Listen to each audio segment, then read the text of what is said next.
नमस्कार मित्रों, आप सभी लोगों का संसार मानस पर बहुत बहुत स्वागत है।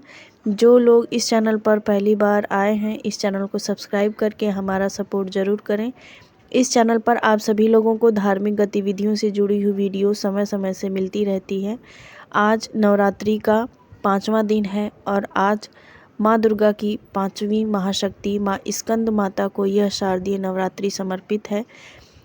माँ स्कंद माता अपने पुत्र स्कंद अर्थात कुमार कार्तिकेय को जो सैन्य प्रशिक्षण देने के लिए रूप धारण किया था, इसीलिए इनका यह रूप माँ स्कंद माता के नाम से पूरे संसार में प्रचलित है।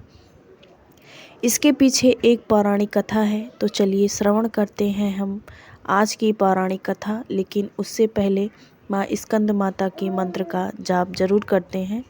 या देवी सर्वभूतेषु माँ स्कंद माता रूपेण संस्थिता नमस्तस्यै नमस्तस्यै नमस्तस्यै नमो नमः। माँ स्कंद माता सर्व सिद्धि करने वाली और निसंतान दंपत्ति को संतान देने वाली हैं। इसीलिए अगर किसी को संतान की कामना हो तो वह स्कंद माता का ध्यान पूजन विधि विधान से उनका आवाहन करे तो उनकी मनोकामना अवश्य ही पूरी होती है। बहुत पुराने समय की बात है, इस पूरे संसार में ताड़कासुर नामक एक राक्षस का भय आक्रांत हो चुका था। महादेवी सती का अंत हो चुका था। वह पुनर्जन्म में देवी पार्वती के रूप में जन्म ले चुकी थी। लेकिन भगवान भोलेनाथ अपनी साधना में लीन थे और ताड़कासुर को यह वर प्राप्त था कि वह सिर्फ और सिर्फ भगवान शिव के पुत्र के हाथों ही मृत्यु को प्राप्त होगा, अन्यथा इस पूरे संसार में, पूरे ब्रह्मांड में, इस तरलोक में उसे मारने वाला और कोई नहीं होगा। लेकिन विडंबना तो यह थी कि भगवान भोलेनाथ अपनी साधना में लीन थे और देवी पार्वती की तरफ उनका ध्यान जाता ही नहीं था। तो भगवान कि किस कृपा उनके पुत्र का जन्म हो। बाद में बहुत सारे जतन करने के बाद देवी पार्वती का विवाह भगवान भोलेनाथ के साथ तय हुआ। इसके बाद उनका विवाह संपन्न भी हुआ, जिसके बाद कुमार कार्तिकेय का जन्म होता है। लेकिन कुमार कार्तिकेय की अवस्था बहुत छोटी है। आपने माँ स्कंद माता के रूप को देखा हो तो उनकी गोदी में कुमार कार्तिकेय विराजमान है। विडंबना यह थी कि कुमार कार्तिकेय किस प्रकार इतने बड़े दानव का वध कर सकेंगे, क्योंकि वह तो बहुत ही कुमार अवस्था में थे। इसलिए देवी पार्वती ने अपने पुत्र को सैन्य प्रशिक्षण देने के लिए जिस रूप को धारण किया, वह माँ स्कंद माता के नाम से इस संसार में विख्यात हुआ।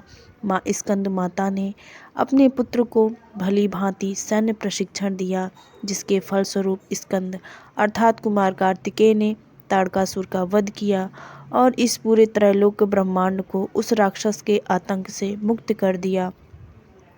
माँ स्कंद माता ने जिस प्रकार अपने पुत्र की रक्षा की, उनकी सहायता की, उसी प्रकार वह इस संसार की सभी माताओं को अपनी संतान के प्रति उसी प्रकार से सुरक्षित करें।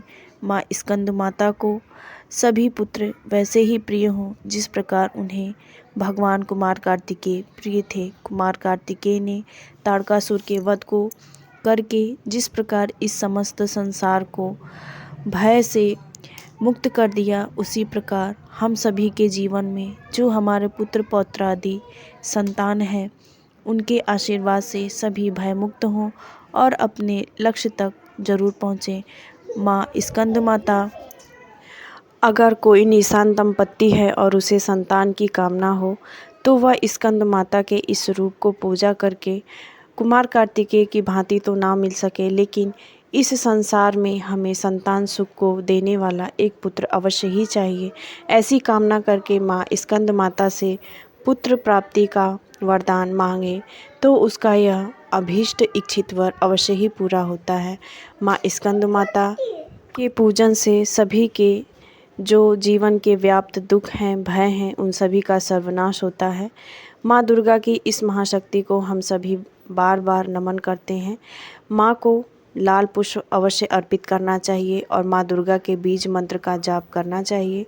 माँ स्कंद माता की यह कथा आप सभी लोगों को पसंद आई हो तो इस चैनल को सब्सक्राइब करके हमारा सपोर्ट ज़रूर करें। बने रहें इस चैनल पर अन्य धार्मिक गतिविधियों और व्रत त्योहारों की कथाओं के लिए। मिलते हैं अगले वीडियो में।